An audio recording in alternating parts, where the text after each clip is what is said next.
What's up, boys and girls? Thank you for watching i5 Tactical. Again, I have another update for you guys based on the ATF raid with Polymer 80. I'm going to read something for you guys here. If the ATF shows up at your door and you're one of the lucky people that obtained one of those buy, build, shoot kits that they're coming after, okay? So this is going to be specifically based around that. This is what you would do or how you would respond appropriately should they come to your door. So we'll go over that real quick. If the ATF comes knocking, only surrender your Polymer 80 frame or receiver under protest, okay? That's very important.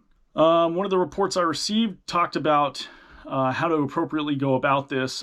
This is probably the best way for anyone out there who has purchased these or built one of these kits to proceed if that's the case. So basically you're gonna do the deal, right? You're basically gonna tell them you're freaking protesting, okay? Because it's freaking retarded, all right? These freaking nut jobs are out there trying to control the world, and we gotta stop them. So how do we do that? Well, all right. So as many in the firearm community are aware, the Bureau of Tobacco and Firearms, the Bureau of Alcohol, Tobacco and Firearms and Explosives raided Polymer 80 last week. And since then, there is at least one report. Let's just get this straight, okay? If they come to your house, that sucks, okay? That sucks a fat one. That's what it sucks, okay? And I'm sorry, okay? If you bought one of these kits, I feel bad for you guys because you might be dealing with a whole world of shit. I'm just saying it. Anyway, let's get back to business. Bureau of Alcohol, Tobacco, and Firearms Explosives.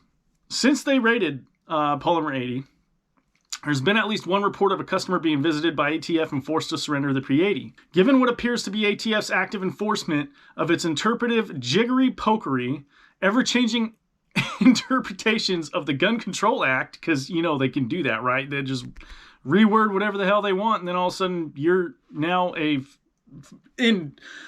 in jeopardy of becoming a felon for something you did legally in the first place. Freaking retarded. This, by the way, this is a prime example of what a tyrannical government looks like. The ability for someone to just reword something and then cause you to look like a criminal, and all you did in the first place was follow the frickin' law. Anyhow, okay, given what appears to be ATF's active enforcement of interpretive jiggery-pokery, ever-changing interpretations of Gun Control Act and implementing regulations, it is important that any individual confronted by ATF regarding this newly minted interpretation advise the agent that he or she is surrendering the items under protest, that you do not consent to the forfeiture or destruction of your property, and that you require a property receipt from ATF. Be aware that the agent may attempt to have you sign an ATF 3400.1 form. This is important. Consent to forfeiture or destruction of property and waiver of notice.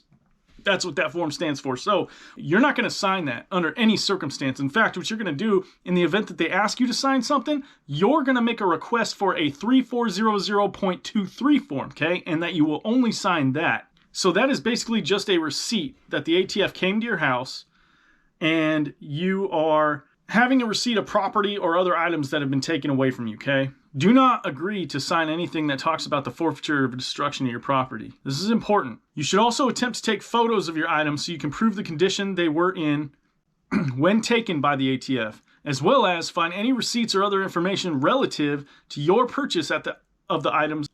It would also be prudent to separately document your experience of the encounter in writing, such as the location, date, and time of your interaction with the ATF agents, the names or other identifying information such as an ID number or a badge number, the contact information, get a business card if you can. Anything like that that would pertain to your given situation to help you identify what's happening here. Any agent or person you speak with, make sure you get their name as well. The details of the discussion, make sure you write that down. You want to do your own written statement. Like it's sad we have to do this, but it's like you're a cop, right? And you're investigating a crime because that's what's happening. They're coming to your home and they're taking property that you rightfully bought legally. That's a crime. You're basically getting strong-armed. This is exactly what the mob used to get, thrown in jail for, is stuff like this. Extortion. That's what they're doing. If they tell you that they'll mail you a copy of that form, the 3400.23 form, in addition to requesting that they do that anyway, you should take a photo of the executed form with your phone. So after you sign it, take a photo, request that they mail you a copy of it, so then you already have one right then and there. I would take pictures of them too if I were you.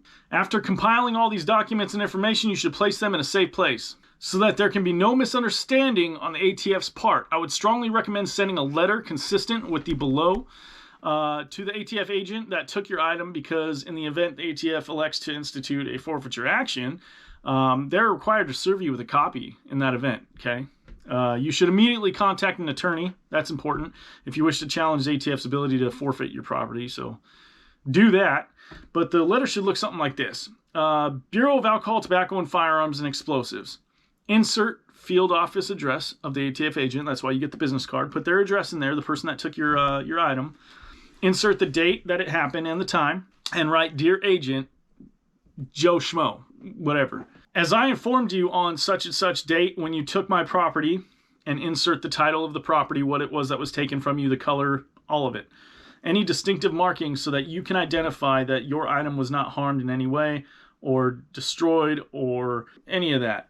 Write all the descriptive features there. Let them know that you surrender them under protest, as you understand the ATF contends your continued possession of those items would result in your arrest and or prosecution, okay? Write in there that as I disputed ATF's contention and authority in this matter, I am only surrendering my items to preclude my arrest and prosecution. So you basically, I'm giving you these items so you can't take me to jail. I do not consent to the destruction of my items, nor do I consent to forfeiture of my items. I assert all of my rights pursuant to the U.S. Constitution and all applicable federal laws, okay? In the event ATF's newly minted interpretation is adjoined or is deemed unlawful by a court of law, I expect ATF to immediately return my items at no cost to me, and expect that ATF will not cause any damage or harm to those items while in their possession. Thank you for your time and assistance in this matter. Truly yours, warm regards, whatever you want to say to wrap it up. Insert your name and address and leave it at that, okay?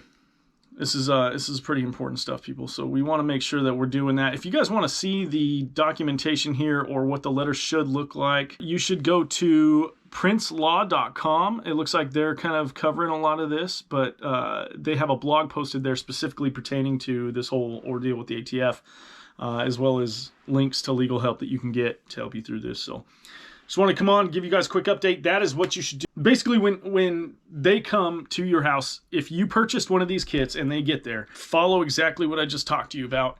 Document everything, write it all out, take pictures, the whole 9 yards. Take pictures of them. I don't give it. Look, if they tell you no, don't sign shit. That plain and simple. I'm gonna keep you guys updated with the current situation of this whole ordeal and any new information that pops up. But I wanted to let you guys know that is the appropriate way to deal with them. Do it to cover your butt and to make sure that your items are not destroyed in the process of being taken from you or in storage while you're waiting to get them back. So we're going to do what we can to report on this for you guys and keep you informed. Thank you for subscribing, all the new subscribers. Welcome to the channel.